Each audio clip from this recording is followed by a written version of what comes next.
A very warm and good afternoon to all of you. Thank you for taking time to join us at the AmCham. My name is Benny Lee, and I'm the chair for the ICT committee for AmCham. My day job, I'm the regional director for CenturyLink, based here in Hong Kong, responsible for the North Asia region.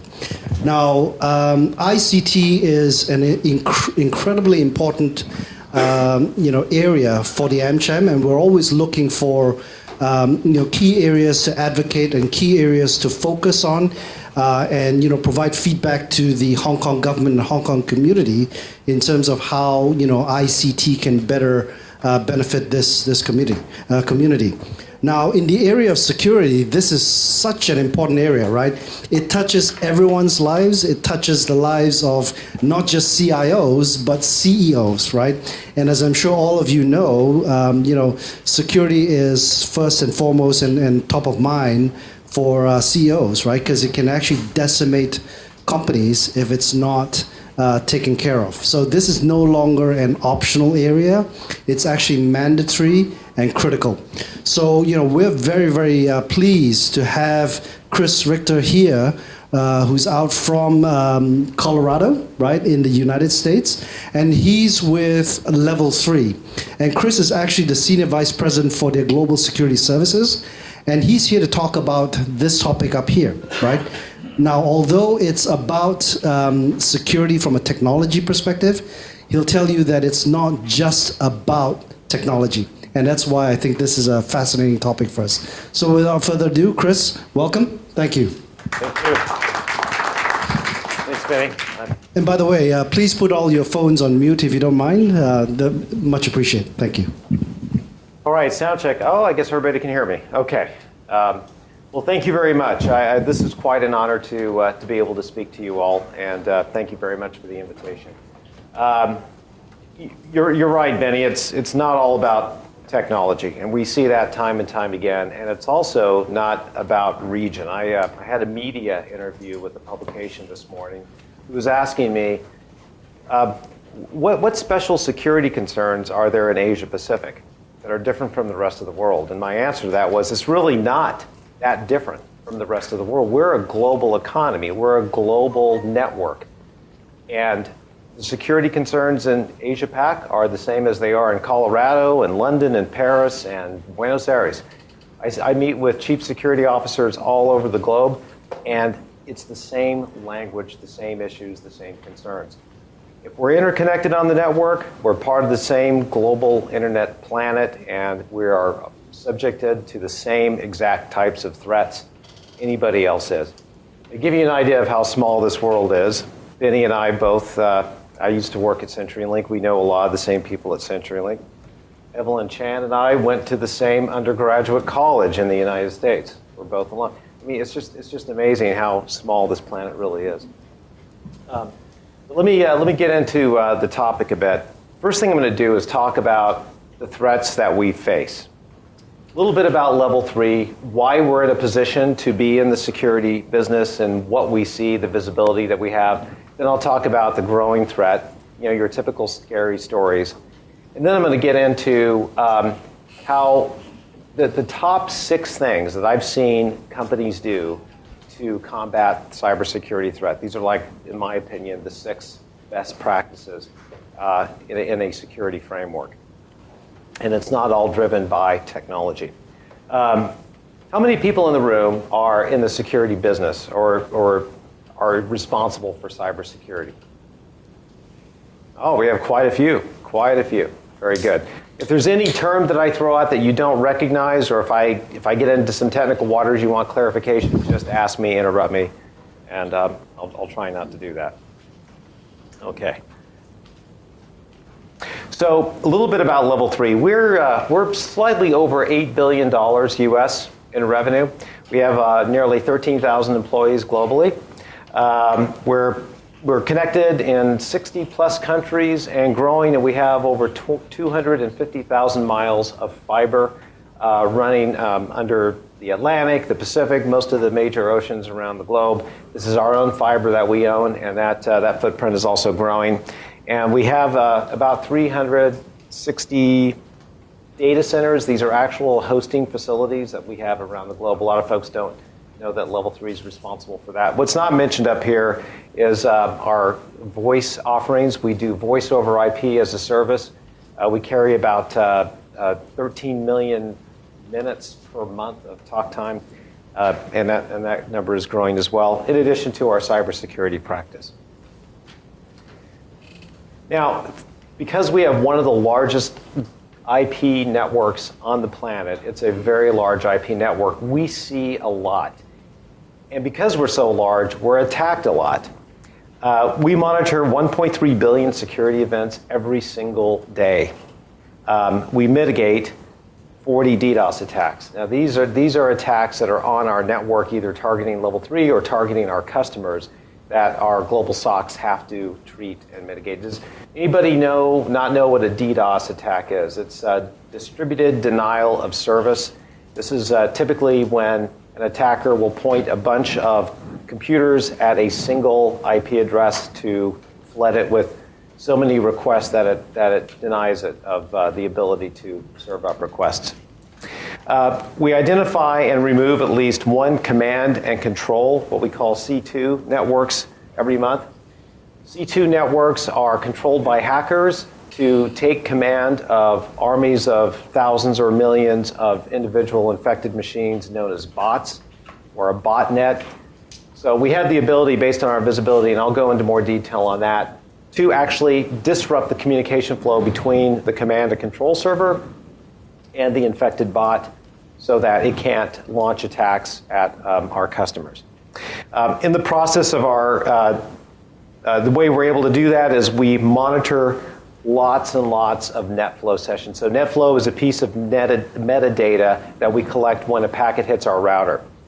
The packet is flowing from point A to point B. It will probably touch a level 3 router, and when it does, we capture that NetFlow event. We capture 48 billion of those flows per day, and we store them in these massive Hadoop clusters to the tune of about 87 terabytes of data per day. We hold on to that data for about 3 months so that we can do replays, what we like to do, we call it our DVR of sorts, our digital DVR, where we can forward and advance the flow of data on the internet. And that gives us great visibility to see what hackers are doing, who they're targeting, what kind of exploits they're using, how they're moving around the globe, what systems they're launching attacks from. And then, in addition to that, because of our broad global footprint, we have to adhere to well over 50 different regulatory and industry compliance requirements.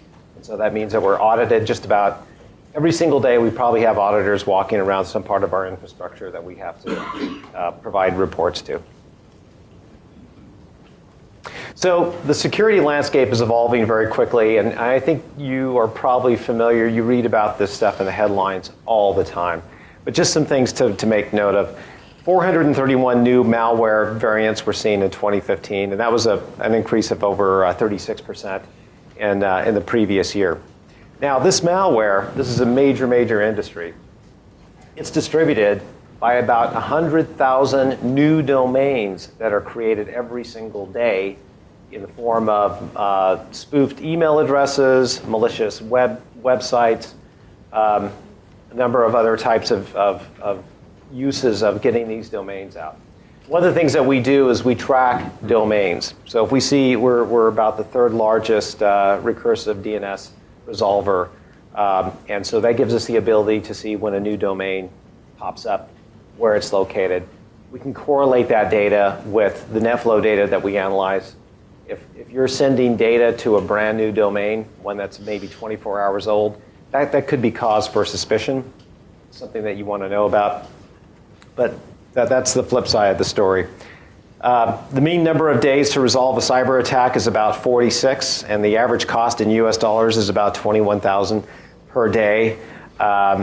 It takes a long time to resolve a cyber attack, sometimes much longer. And there are some well-known documented cases where it's taken months, sometimes years, to completely rid a network of malware just because of the way it moves. Malware can now change shape on its own. And when it gets installed, it can determine what system to target. And then if the system is changed such that the malware is blocked, the malware can phone home and download an update so that it can now get into the system and do a better job of infecting it. It's really, really sophisticated, and this is a business in its own right. 9 breaches in 2015 had more than 10 million identities exposed, and that's growing. I mean, but this is a bit of a misleading statistic because we only read about the big breaches, the big, well-known breaches.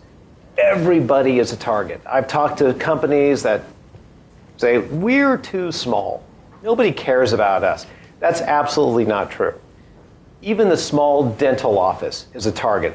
A couple hundred customers with some good healthcare information, very rich data.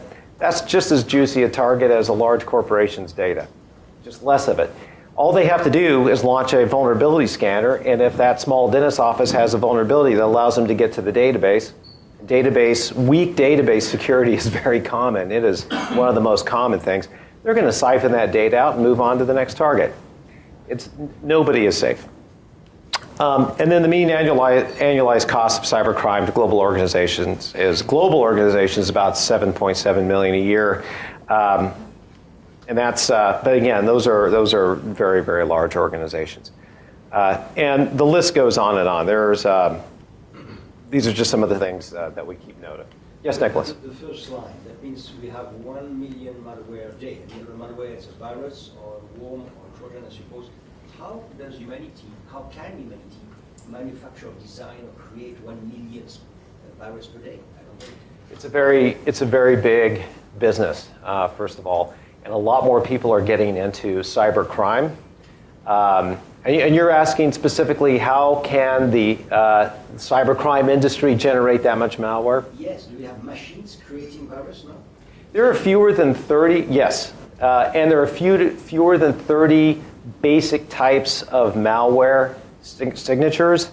They just do variations on them. So they require a little bit of tweaking. But it's actually very few types of common traits among malware. So that means we have millions of people which are every day just manufacturing new viruses or variants to viruses. That's correct. That's correct. It's a huge industry. And then imagine if I could write a piece of malware that gets into an industrial control system like a power plant that takes advantage of a vulnerability that's not known to anybody else. I can turn around and sell that to somebody. I may not want to launch the attack myself, but I know people who do. And I can sell it to them for millions of dollars. Or I can sell it to a nation state for a lot of money. I can put it out to bid. It's getting so bad now that by some estimates, the drug trade is now, in terms of revenue, the illegal drug trade is smaller than cybercrime. Cybercrime has surpassed the illegal drug trade. Do you know the revenues of cybercrime? I don't have the revenues for cybercrime, but they're out there. But they can only be estimates. Most cybercrime runs on something called the dark web. Have you heard of the dark web?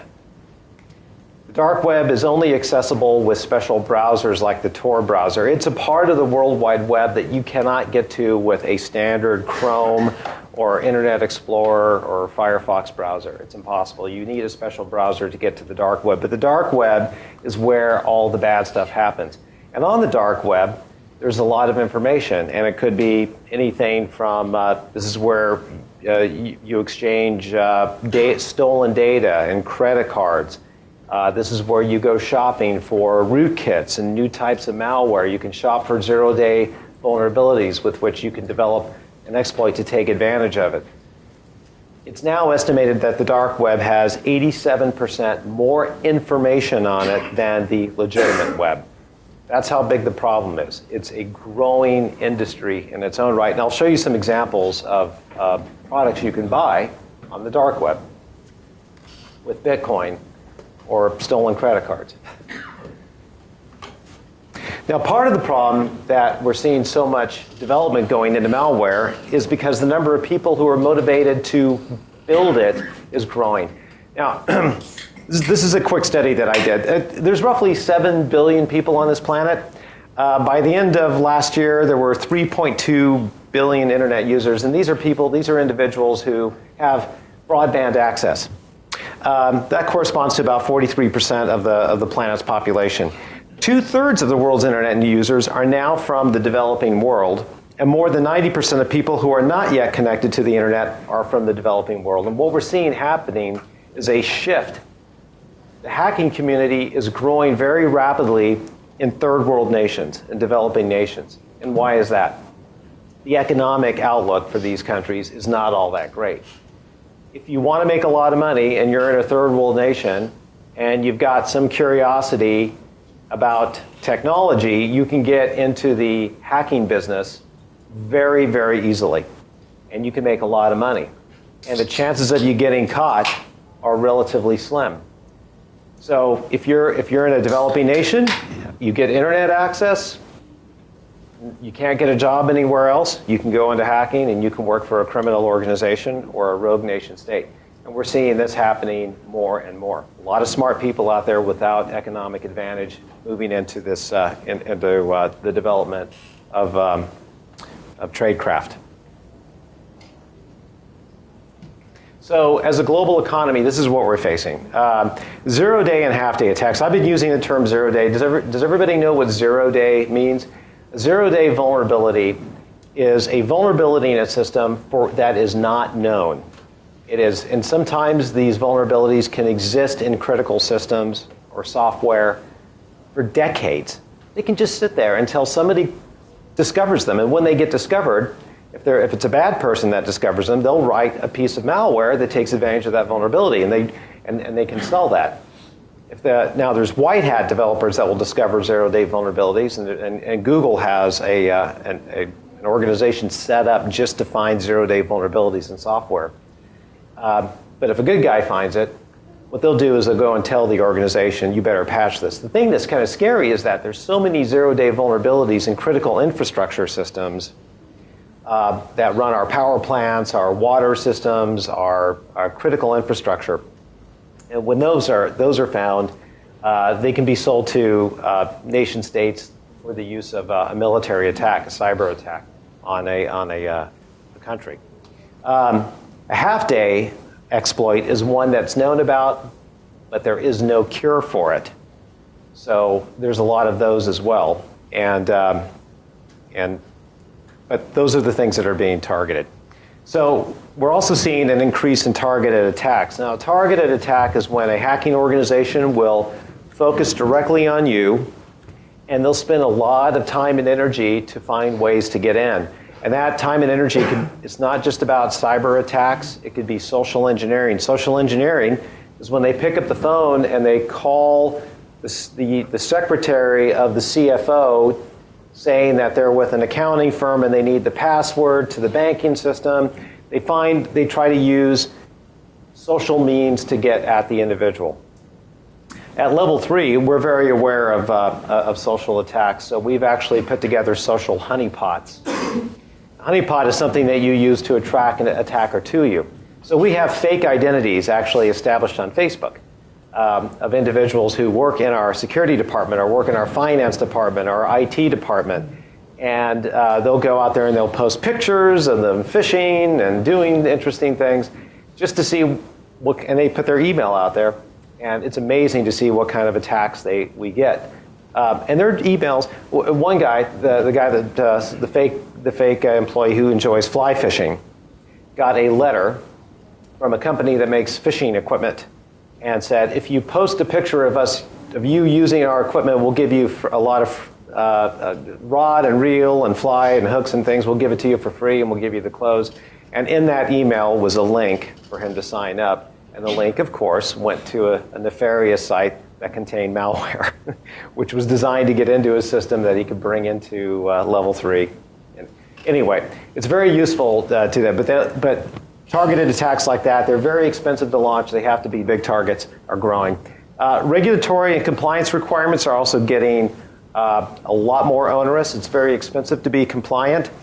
And the requirements for transparency are growing. So that's actually, in some ways, I think, a bit of a distraction. And there's also been a significant increase in DDoS attacks. These are the attacks, again, that are big volumetric floods, or they can be layer 7 application attacks that are very small to detect, but they can tie up a server and force it to crash because a request is made so often. And you know, we used to think, well, DDoS attacks were a thing from 10 years ago, but they are actually growing. It is a huge, it's the favorite type of attack of a hacktivist. And hacktivist organizations are now responsible for 25%, by some estimates, of all attacks. Nation states are beginning to beta test capabilities for attacks, and they will contract out. So nation states are very well funded. They have the most money to develop this malware. And before they release the malware, they'll actually sell it out to organized crime or use organized crime to help them develop the malware, which they'll use. So there's a growing alliance between nation states and organized crime. And then the number of black markets, well, I'll show you an example of that in a moment. So what are the basic types of hackers, if you will? There's the hacktivist. The hacktivist is an organization, is a type of hacker will go after, not for monetary gain, but they will go after a site or an organization or a vertical market or the financial community for political reasons or just because they believe it's the right thing to do. I've got some examples of some of the biggest data breaches have happened because of a hacktivist type of thing. And again, this is about 25% of all of the crime that's out there. The biggest block, probably close to 65 to 70% of hacking comes from organized crime. These are individuals who are in it for money. One of the biggest organized or most successful organized crimes is ransomware. Have you all heard of ransomware? They encrypt your files and they will sell you the password for a certain fee. Level 3 has been tracking down and combating basically one ransomware organization called Angler. They're pulling in between $60 and $90 million a year. We think they may have 10 to 15 employees. You think about that revenue per employee. It's a pretty good business model. You can see why people are attracted to the business, especially if the chances of you getting caught or killed are somewhat minimal. It's a lot safer than selling illegal drugs. I'm not recommending anybody do that, by the way. Just Zibly example of what we're up against. The motivation is very strong. Yes, question? Have you seen the punishments or if someone is arrested, let's say, for being a part of this Yes. activist or whatever, have you seen the punishments or things they're charged with commensurate to other crimes or is there Oh, yes. lower? No. In fact, the sentencing for cybercrime is very, very harsh. Now, it's different from country to country, but in the United States, they really are very, very strict about it, and they will throw the book at these perpetrators. The same thing in Europe. But that's good to see because there's so much damage that can be done through hacking. It's not just stealing confidential information. If you peel back the layers of the onion and you look at the impact, it's jobs, it's families that are affected by this. It's companies can be shut down, and it's very disruptive. So yeah, these are among the worst crimes committed. Is it possible to not pay for ransomware when you've been caught, when you've been ransomed? Yeah, there are ways around it. First of all, and that's a completely different speech altogether, but companies that, and this is, I'm going to get to this a bit, governance. Part of governance means protecting your data, because that's what the hackers are after, whether to keep you from getting to it or to steal it. But companies that get out from ransomware have backups. They make backups on a daily basis of all their data. And then they encrypt those backups so that when the ransomware gets installed, it can't touch the backup. And the backup is segmented from the production systems. That's one way to do it. Another way is to make sure your systems are patched. A lot of this ransomware gets in and takes advantage of vulnerabilities because companies don't patch their systems, and they're afraid to patch their systems in many cases because a patch can disrupt the application, can break the application which is used to generate revenue in the first place. Now you can negotiate, Nicholas, with these guys. I mean, they're a business, right? So Hollywood Presbyterian Hospital in Los Angeles was hit with ransomware a few months back. A hospital. Yeah, locked up all the patient records, which is dangerous, right, in itself. They the attackers, I think, started at $50,000, and finally the hospital said, we don't have $50,000, and they agreed on $17,000, and they got the password for $17,000. The sad thing is that most companies that get hit with ransomware end up paying. They end up paying. That's just the easiest way for them to get out of it. We talked about nation states. These are governments that launch attacks and steal data. They have different motivations. Some are for military gain, some are for economic gain, some is just espionage. Insiders, growing threat. Don't discount this, but the people who work for you inside your organization get disgruntled. They get angry. They will steal your data and sell it. People actually do this. I don't know what they're thinking, but there's huge risk in doing it, but it happens all the time. Sometimes former employees. And then there's the lone wolf, and we're seeing a rise in that. Usually individuals that don't want to be a part of organized crime, or they came out of organized crime and they figure they can they can make more money just acting on their own. And that's a growing problem. So what tools do they use? What tools do these guys use to launch attacks and infect systems? And one of the things that we're seeing at level 3 is an incredible rise in the use of botnets. And this is actually a video of us tracking botnets. Let me just get it going here. This is from April of last year, just a few minutes of the recording. And I can actually log in and see this. This is a highly filtered view of infected machines attacking legitimate organizations. This is filtered down to represent 1 in 50,000 packets. 1 in 50,000. So if we were to show this real time, the screen would turn black very quickly. There are not enough humans on the planet to launch attacks this rapidly, so what they use is infected machines that launch the attacks for them. You will notice that most of the machines that are launching the attacks are based in the United States. And why is that? Because most of those, US has the greatest density of vulnerable machines. We have the most network bandwidth in the United States. So this is a great launch pad for attackers. Now the attackers themselves may not be in the United States. They may be in China. They may be in Kiev. They may be in Russia. But they're taking control of systems in the US mostly, and other parts of the world. And by looking at this net flow data that I mentioned, that we capture 48 billion net flows per day, by looking at that and doing analysis, we can see the history of the kill chain. The kill chain is a list of steps that hackers use. They begin with reconnaissance, and then the very end of the kill chain is exfiltration of data. And so we can see when the initial phishing attack goes out. Well, it starts with the vulnerability scan. We stripped out the vulnerability scans because it was just too much. But after the vulnerability scan, you find a system that has a vulnerability. You send an email to the target with a link in it that will get them to download malware that takes advantage of the vulnerability you just discovered. And a lot of this is automated. Machines are doing this. And then once the malware is downloaded, it begins exploring, or phoning home to get updated, but it begins exploring for valuable data like credit card data or healthcare data. And then once that's done, then it will begin exfiltrating. We can actually see the data being exfiltrated on these purple lines from the targeted system back to a collector server that the hacker has set up. And then it goes to that collector server to harvest the data. So we're seeing a tremendous increase in the rise of machines and the rise of botnets to carry out the dirty work.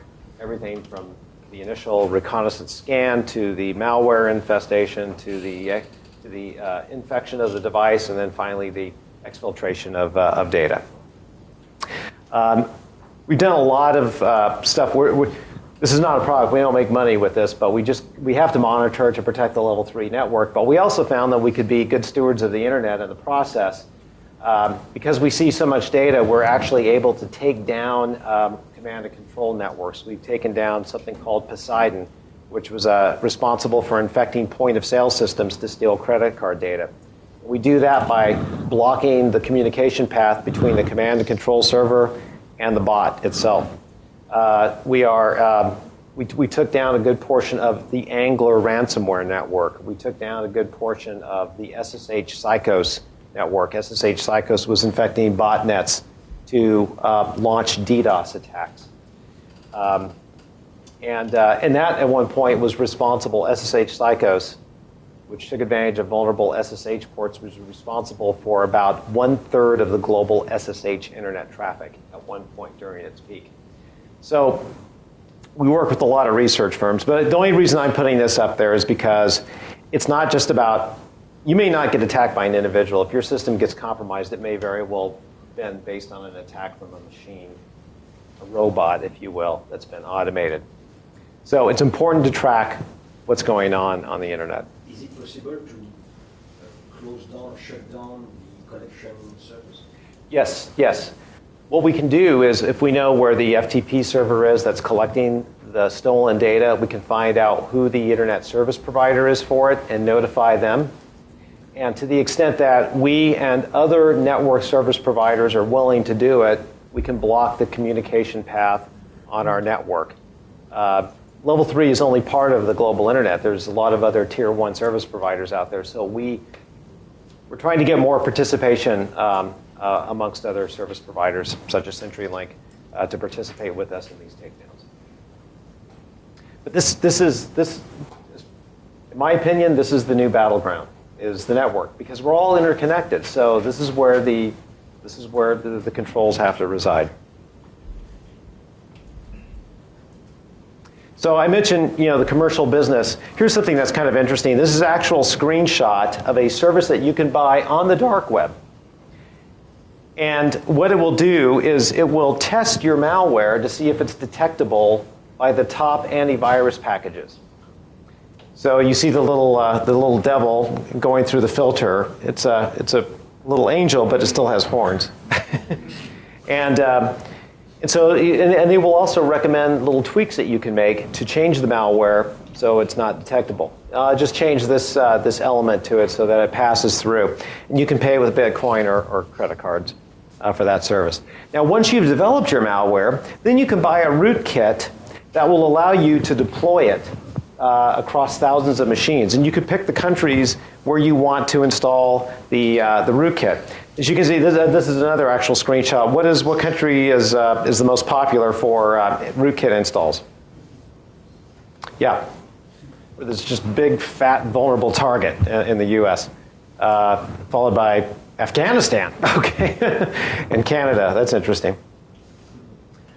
So anyway, once you've got your malware and your rootkit, now you can actually go to work, and you can, if your rootkit happens to be designed to launch DDoS attacks, well, here's a console that you can use to target your victim, get your rootkit, get all the bots that you've just created to target the IP, time that you want it to last, the port that you want it to hit, and just click start.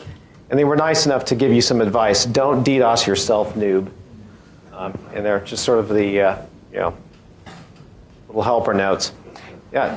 Now some of these, there's actually service providers out there as well. So these are toolkits that you can use, but there's actual service providers that will let you rent their systems to launch attacks, DDoS, or steal data. And some of them that are designed to harvest data will rent you their FTP servers for a fee. And they provide a cloud storage service where you can keep your stolen data until you're ready to use it, which is nice. I mean, it's evolving. It's a business. And this is just the tip of the iceberg. So now, what is the end result? And one of the things I want to talk about is the top breaches, the big headline-making breaches that we've read about. How many of them were the result of actual sophisticated cyber crimes and sophisticated malware? So I'm just going to go down the list here. The Internal Revenue Service in the United States, that was a huge incident, over almost a third of a million. The result of the attack was a misconfigured server. Anthem, it's a healthcare company, 80 million high-quality healthcare personal records, sophisticated attack. Securus, this is a company that actually records phone calls that prisoners make from prison to the outside, and they record the conversations. This was hacked by an insider who was working with a hacktivist organization who thought that it was a violation of privacy to record conversations between a prisoner and his or her attorney. So he released all of the recordings to make a point. There's no money in it. That was an example of hacktivism. Ashley Madison, I think we're all very familiar with Ashley Madison. That was actually, according to the attacker, the attacking organization, Ashley Madison had very weak password encryption tools that were easily crackable. And they claimed Ashley Madison has no security at all. I think those were the hacker's own words that they put in their blog. U.S. government of personnel management. PII on 21.5 million U.S. government employees. I was one of those. I got I had to change everything when that happened. Social engineering was a root cause of that. Experian, T-Mobile, 15 million T-Mobile customers through a third-party vulnerability. MacKeeper, 13 million records, weak passwords. That was actually more, based on the reports, more aligned with the bad database security policies. VTech, toy maker right here in Hong Kong. 11.3 customers, including data about children, based on a SQL injection attack into a server. That was somewhat sophisticated. Primera, a healthcare company, and then Blue Shield, Blue Cross, personal information of 10 million customers, and no reported attack vector on that one. But what's really interesting about this is that 6 of the 10, or 60%, were non-sophisticated attacks. These happen because these organizations let their guard down, or they weren't as stringent with their security controls as they could have been. And what's really interesting is that a lot of the big headline hacks, I would venture to say that well over 50% of the biggest hacks that you read about, that data, even though it got out, those attacks had been detected. You know, there's some financial organizations in the United States have security budgets that go into the hundreds of millions of dollars, and they still get breached. The attacks are detected. The malware is detected. So why wasn't it stopped? In my opinion, they put too much faith in the technology. They have so much technology that it actually creates an overflow of information, and it gets lost in the mountains of data they're getting from all of their systems. I think that a lot of organizations use technology as a crutch so that they don't have to do the hard work. But anyway, I'll get more into that. There's a lot of technology out there. It's very complicated. We've got data loss prevention, web security, firewall, IDP, IPS, web application firewall systems, two-factor authentication systems, detections of threat intelligence systems. You can easily spend a lot of money on security technology. It's getting so bad that I liken the cost of security to healthcare. Healthcare costs are spiraling out of control, and that is a global problem. I remember 10 years ago, Gartner gave some advice. Gartner said, if your security budget is over 6% of your overall IT budget, you're doing something wrong. You're spending too much money on security. And you're starting to get into the point where you're spending so much on security controls that you're cutting into the budget that you would spend on IT that keeps your company running, that generates revenue for you. IDC did a survey just in the last 6 months of global companies to determine what they spend as a percentage of their global IT budget. Do you know what the percentage is, according to that? 21%.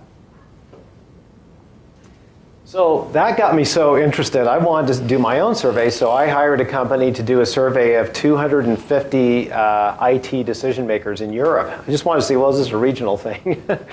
and that was done just last month, and that figure came back as 45%. 45% of an IT budget being spent on security. How does a company stay in business? Because there is no ROI for security. I did a roundtable with a bunch of CSOs in London about 3 months ago, and that was the #1 topic, was security spend. And so the question came up, well, what's the solution? What are you guys doing? And one poor fellow was rubbing his head going, I got to talk to the board of directors tomorrow and ask them for more money. That's why I'm here. I want to see what you guys are saying because I don't know if I'm spending too much or too little. What's everybody else doing? Well, what they've said that here's what we got to do. We got to break out the security budget into its own thing and get it away from IT. It's gotten to be so big now, it has its own part of its own budget. And that's just wrong. I mean, I've been in the security business for about 18 years. I've been in IT services for a little over 30 years. And I've seen the evolution where security was just a little bit, you'd buy a firewall. When the internet came along, you got a firewall to protect yourself from bad things on the internet. And I've just seen the cost ramp up and up and up and up. And I think the reason for it is because there's more strains of malware coming out. It's getting more sophisticated. Hardware manufacturers are telling us that we have got to buy the latest, greatest, fanciest stuff, which also comes at a great expense. In addition to it, you've got to hire the people to manage that equipment, and that requires special talent, very expensive talent, by the way. In the US, a cybersecurity degree right out of college, if you come from a good program, you can make $130,000 to $150,000 a year with no business experience, just with a cyber degree. You think you know everything? And so, you remember how MBAs were 20 years ago?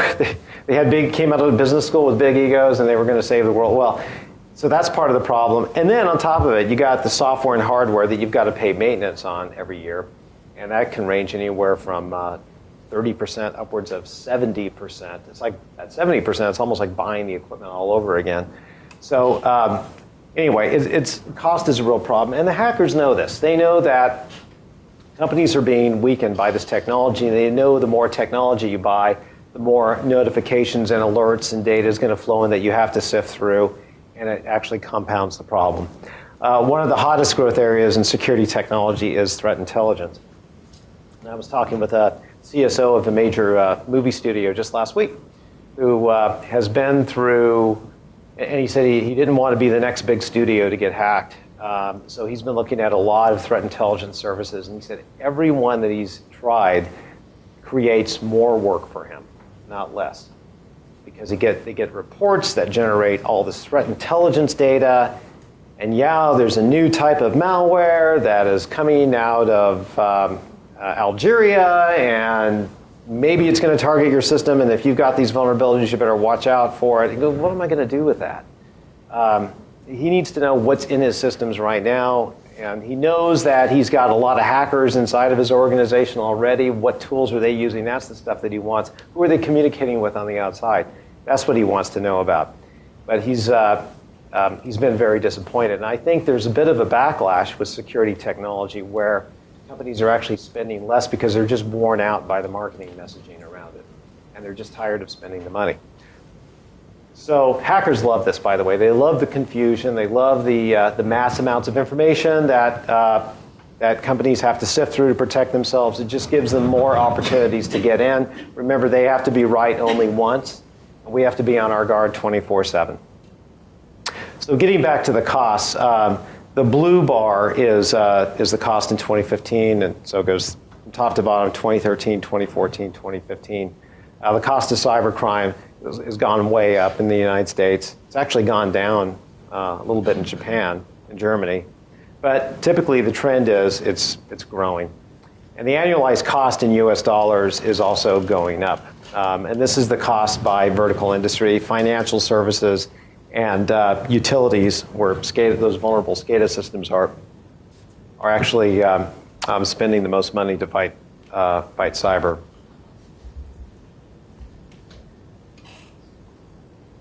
Okay, so I talked about the 6 traits, the 6 things. So we know technology by itself is not the answer, and it can actually make the situation worse, not only by creating too much information, but also it can definitely impact your budget. And if your budget is impacted, then that creates a lot of downstream bad things. So the first thing that this is stuff that I've collected, and it's also in line with the NIST cybersecurity framework. I don't know if you're familiar with that, but that's something that a lot of countries are starting to adopt. You've heard of ISO 27001 as a framework. There's also the NIST 800 series. NIST is the National Institute of Standards and Technology. But it's a US framework, but a lot of organizations and countries around the globe are adopting it. Frameworks are very important. But the first is data classification. And this data can be just about anything. I mentioned earlier that everybody is a target. Every type of data is valuable. It doesn't matter what it is. Somebody's going to find value in your data, even if you think it's boring. It can be sold, it can be traded, and it can be used for espionage. A lot of companies I talk to, not only do they not know the value of their data, they don't even know where it is. They don't know where it is in the organization, especially companies that do a lot of mergers and acquisitions. It is flowing everywhere. But the key is that hackers are after your data. That's what they want, is that data. They either want to steal it or they want to prevent you getting access to it. But that's what you need to protect. So the very foundation is understanding what's most valuable to a hacker, and then you protect it. You find the most valuable data, and you spend the most time and energy protecting that data. And that energy may be in the form of encrypting it, isolating it, making it inaccessible to public networks, breaking it apart from other types of data. And then finding it, too. You got to know where it is before you can evaluate it. And I'm not kidding. A lot of these chief security officers are panicking right now because they have no idea where their data is. The next thing is evaluating your applications. There's a lot of applications out there that were not written with security in mind. A secure software development lifecycle is critical. Most web applications are designed very quickly. They're customized. And they are not designed with security, because security is hard. Building security controls into a web application is difficult. And if you're under the gun, you got to get code out. You got to sell that product. You got to get your website stood up. You're going to get the code out as quickly as possible. And guess what port on a firewall is always left wide open? Port 80. HTTP. And what's the second one that's open? 443. HTTPS. There's more encrypted attacks happening. And so what's the use of a firewall if you've got this big giant doorway? You've got the castle walls and the door is always open. Hackers go after web applications because they have the most vulnerabilities and they give them access to other systems. And there's ways to do infrastructure controls behind that. But the systems they target are everything that you can imagine. Now, the next thing is auditing your architecture. I'll never forget the conversation I had with one of the world's largest publishing companies. You notice I'm not using company names because they're all customers. Right, Benny? I mean, we have to be very careful. One of the world's largest publishing companies, I'm sitting there with their head of IT and networks. And we had just done this consulting assignment with them, and we discovered databases filled with credit cards. And they weren't his databases. They were created on his own system as sort of a holding tank that the hackers had set up to store the credit cards, and social security numbers, and lots of other things. And they were just sitting there waiting. So they'll take advantage of your systems, especially if you're not paying attention, and create their own file so they can go and tap it later. And then they have the internal malware actually harvesting the data and storing it in there. He said, I don't understand how this happened. I don't know how I got hacked. I have a firewall. I have an intrusion detection system sitting out there on the network. And so we started scratching below the surface of, well, how is your architecture set up? He had one VLAN, and on that VLAN he had his web server, he had his web application layer, and he had his database, all on the same flat file. There was absolutely no segmentation. I said, well, the first problem is you have no segmentation. But I've got a firewall and an IDS. Now, granted, this conversation took place about 6 years ago. But they've since understood that auditing the architecture is critical. Don't make it too complicated. As I mentioned, complexity is a risk. You have to do segmentation. Also, watch out for application programming interfaces, APIs. Those are really vulnerable. And again, when you're doing software development, if you can set up a really good API that makes things easier and the customer experience improves. That can also be a threat vector. In cloud computing, make sure that the orchestration layer is set up. Storage and backup is absolutely critical, making sure that you're backing up your critical data so that if you're hit with ransomware, you're not brought to your knees and paying hackers a lot of ransom money. Understand your access controls. How many folks are familiar with the SWIFT hack, the SWIFT banking system? It was a Bangladesh bank was attacked by hackers because of weak access control systems, and then 2 other banks in Asia Pacific were also allegedly targeted, money siphoned out. The Bangladesh attack siphoned out $80 million, and supposedly that was sent to a bank account in the Philippines. And supposedly the hackers behind that were the same ones that were behind the Sony Pictures attack. But anyway, all because of poor access controls. You got to have make sure that's in place. Then you also have to accept the new normal. Understand that what the threats to your data are and what makes you a target. Threats can be internal, external, they can be physical. And what makes you a target? I mean, hacktivists can get upset about just about anything. If you're recording phone calls between prisoners and their families and lawyers, that could upset somebody. If you are running a website that promotes adultery, that can really upset people and and cause them to attack you. The Ashley Madison attacker demanded that Ashley Madison site be taken down within 30 days or they're going to release everybody, and they did. They released the entire database. And that led to some suicides, and it was not good. Targeting, public announcements, contracts, law firms are huge targets because, and they don't, and still they're considered to be the soft underbelly of the hacking community because they don't think that they're getting better, but they don't think that they're really being targeted. But you think about the value of what they have: mergers and acquisition data, financial data on their clients, and how are we doing on time, Benny? Okay. So I mean, law firms are a big part of this, but I remember talking to a customer, a major media company that was about to release, they own a television network, they were about to release a television program that it was going to upset a lot of people. And they came to us and said, what do you think about this? I said, well, I think you're going to get a DDoS attack the instant that you publicize that this show is coming out because it is really controversial. And it was about religion. And so they put DDoS controls in place, and sure enough, when that television program aired, they were attacked, but they kept running. And so, I mean, that was a good thing. They were thinking ahead that what you do could provoke an attack. So you have to accept the new normal, and you have to accept what's out there, and understand the nature of your business and your culture. What could make you a target? And then this is hugely important. Governance, risk, and compliance in the industry, we refer to this as GRC. I think this is far more important than technology because it's basically the practice of being secure. It's the practice and methodology and philosophy of being secure. Buying an expensive next-generation firewall or some fancy anti-malware software isn't going to protect you, and nor is being compliant necessarily going to protect you. One of my old friends came up with a great saying. He said, compliance is putting a lock on the door.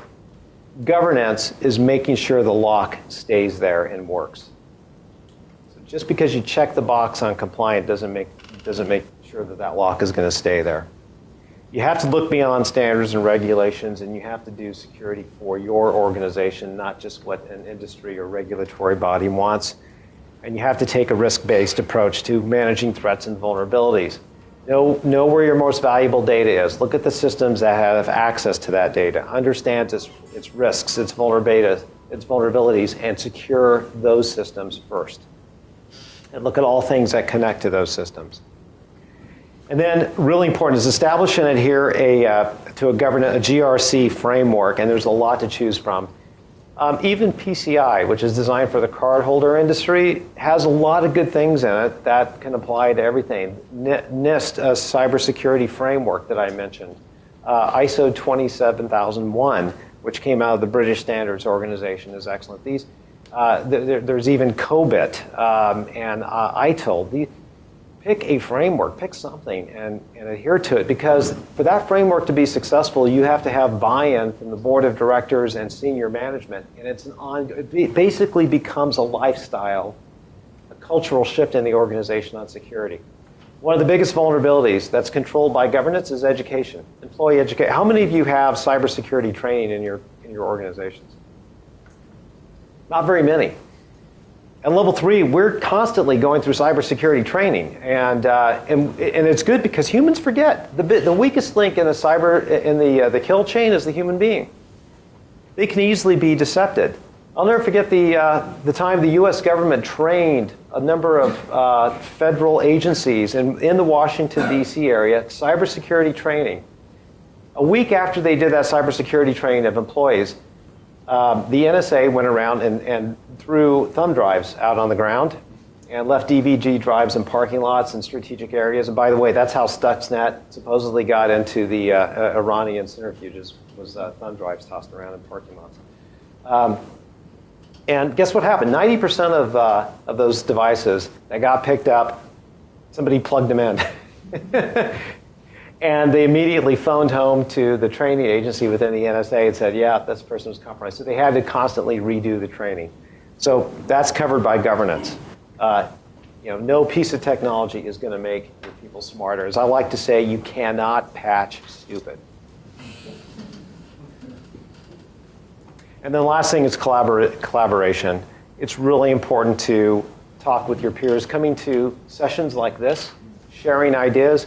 That CSO roundtable that I put on, it was shocking how out of sync a lot of these folks were with one another and how much they should spend, but they got a lot out of it. There's a number of organizations like the ISACs, the Information Sharing Alliances. There's one for healthcare, the Healthcare ISAC. There's the Financial Services ISAC, known as FS ISAC. These are global organizations. They're not run by governor. They're independently, governments are independently run.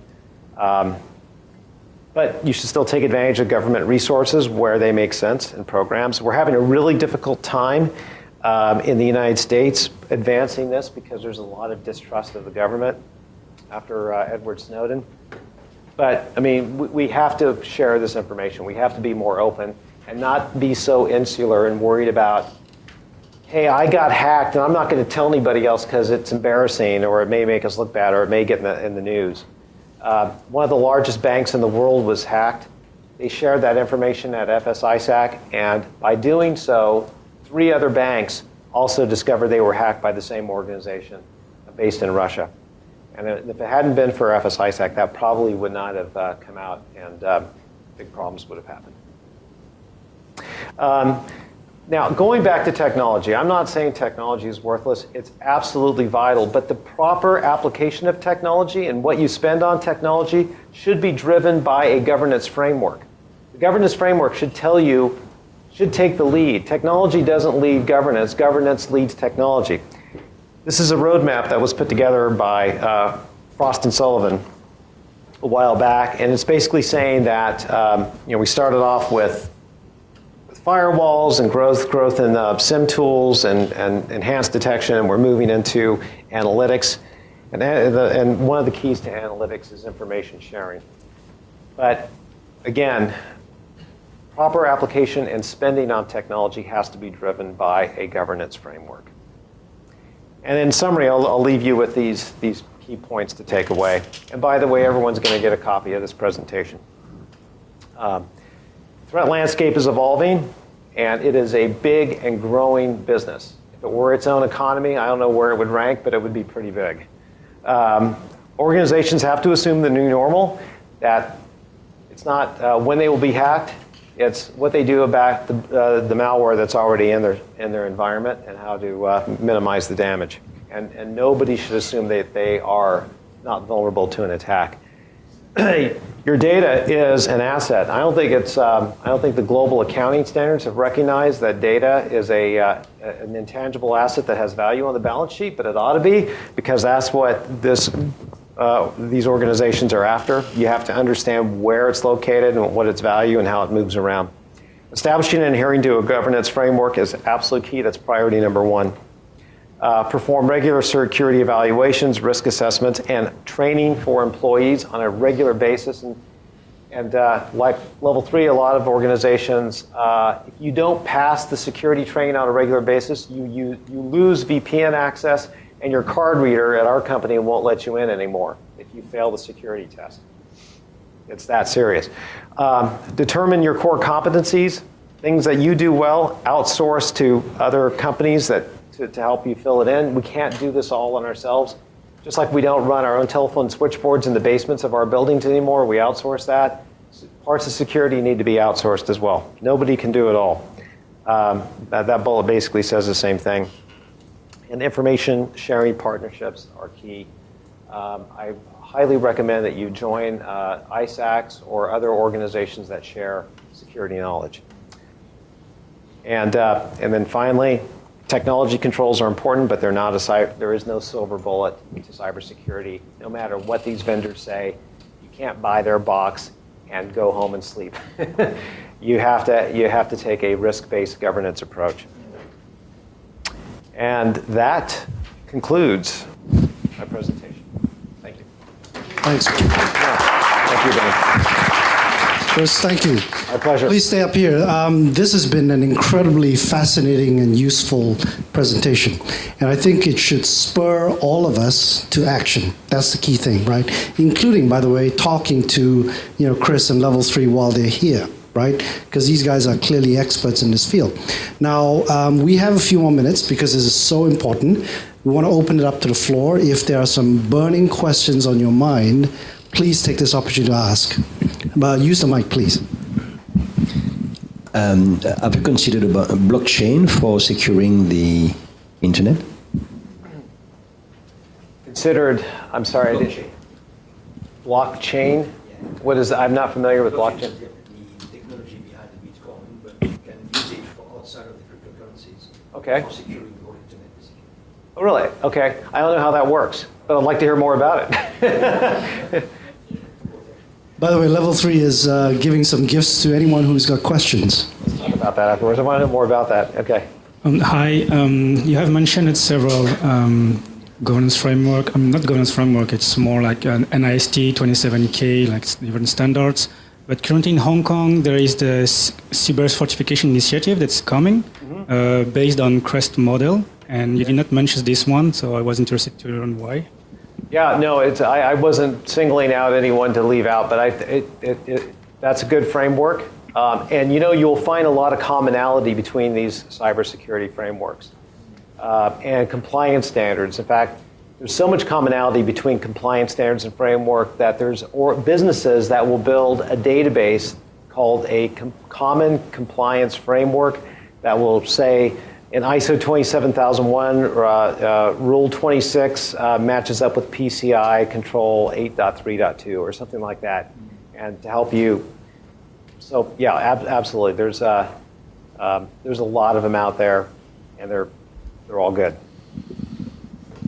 I have a question. You gave us an interesting example about threat intelligence coming into an industry, and CSO felt that the workload was much bigger with this.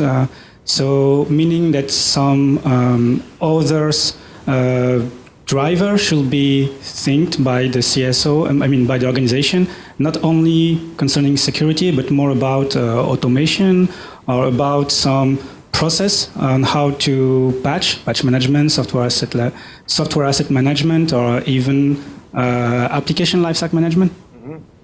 So I'm sorry if I missed the question in there. The question is, it seems that to cover the threat, because for CFI, for example, there's going to be a big focus on threat intelligence. It means that there are going to be more reports, hundreds or thousands of them every time, and the organization will have to cover them all. But there is different concept like application lifecycle management, software asset management for the patch management that actually can be automated and help from this. Yes. Meaning that cybersecurity is not only a topic on IT security, but cover different knowledge or domain Right. on organizations.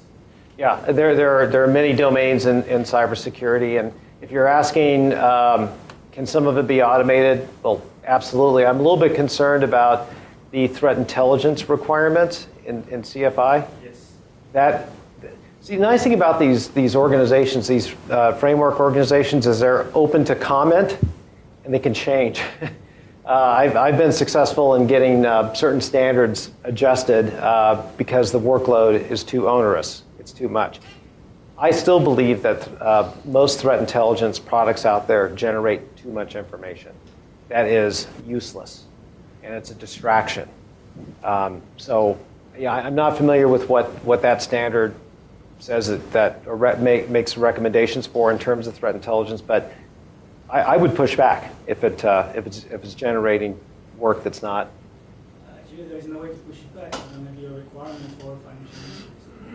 Isn't there? So there's no or organizing body that you can communicate with.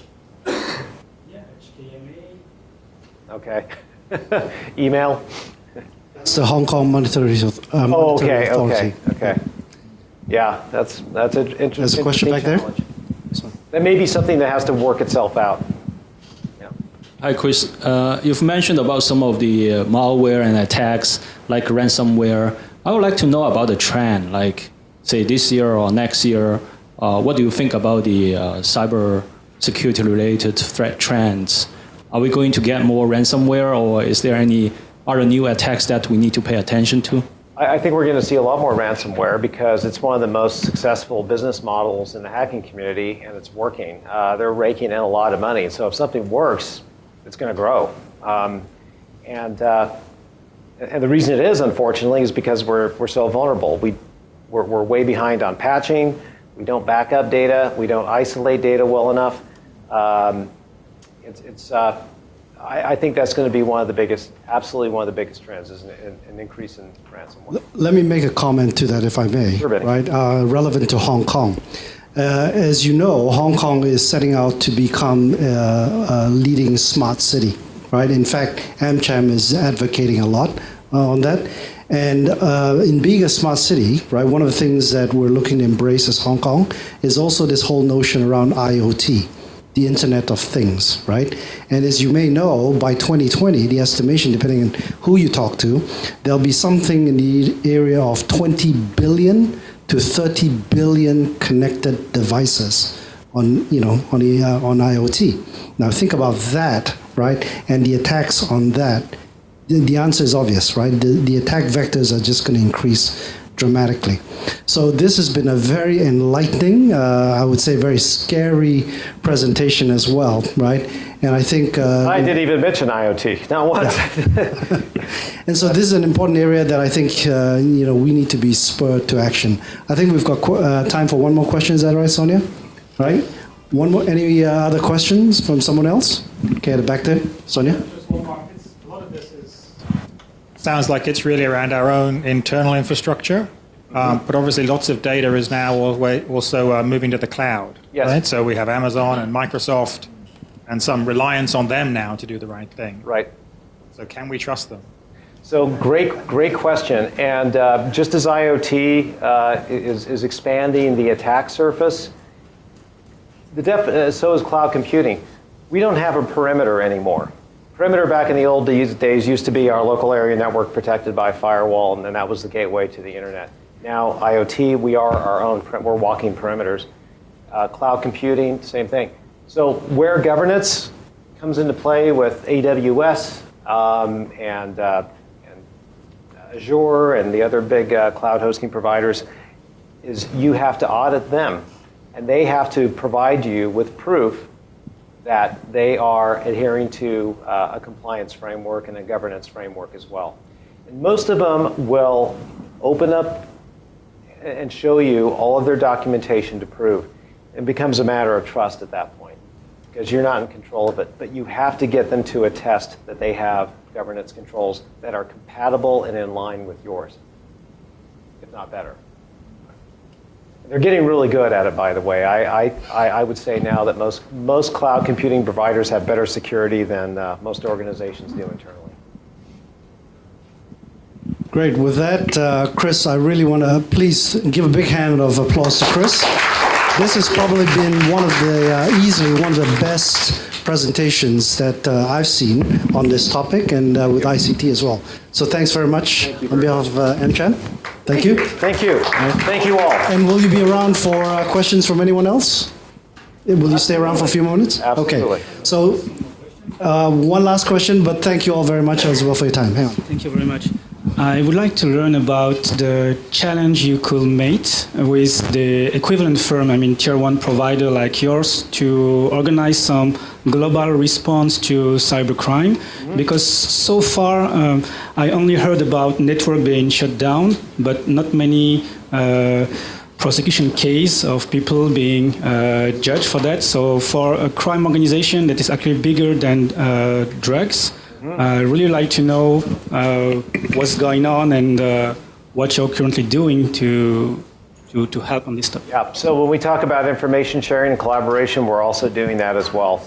And we're working with other tier one network service providers. We're working with security research firms, and we're driving to it. Now, unfortunately, not every network provider is willing to take the steps that they need to take. So it's still early days in negotiating with other service providers to get them to participate, if you will, but we're getting there. Yeah, we have to get there. Thank you.